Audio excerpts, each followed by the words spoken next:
Welcome to mega 9 TV. ప్రస్తుతం అయితే మనం డిప్యూటీ సీఎం గారి క్యాంప్ ఆఫీస్ దగ్గర అయితే ఉన్నాము. సో ఇంతకు ముందు ఇది ఇరిగేషన్ ఆఫీస్ అండి.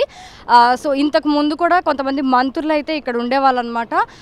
సో దేవినేని ఉమా గారు ఉన్నారు, అలాగే తర్వాత బొత్స సత్యనారాయణ గారు ఉన్నారు, అండ్ అలాగే ఇప్పుడు వచ్చేసి మన పిఠాపురం ఎమ్మెల్యే గారు, అలాగే డిప్యూటీ సీఎం అయిన కొణిదెల పవన్ కళ్యాణ్ గారు అయితే ఇక్కడ ఇదే ఆఫీస్లో అయితే కనుక ఆయన ఉండబోతున్నారనమాట. సో విజయవాడ ఇక్కడ అమరావతి వచ్చినప్పుడల్లా సో ఆయన అయితే ఇక్కడికైతే రావడం జరుగుతుంది. ఇక్కడ నుంచి కూడా ఆయన మీటింగ్సే కానీ ఇంకా ఏదన్నా అంటే ఇష్యూస్ వచ్చినా కూడా ఇక్కడ నుంచే ఆయన ఉండి చూడడం అయితే జరుగుతుంది. కార్యకలాపాలు అయితే ఇక్కడ నుంచే కొనసాగుతాయి అన్నమాట. సో ఇప్పుడైతే మీరు విజువల్స్ చూస్తున్నారు కదా, ఇదే క్యాంప్ ఆఫీస్ అండి. చాలా నీట్గా చక్కగా ఉంది కదా. సో ఇక్కడ నుంచి ఇంతకు ముందు ఇరిగేషన్ ఆఫీస్గానే రన్ అవుతూ ఉండేది. సో దాన్ని అలాగా చేంజ్ చేసి ప్రస్తుతానికైతే మన పవన్ కళ్యాణ్ గారికి అయితే దీన్ని ఇవ్వడం అయితే జరిగింది. సో ఆయన అయితే వచ్చి వెళ్ళారు కూడా.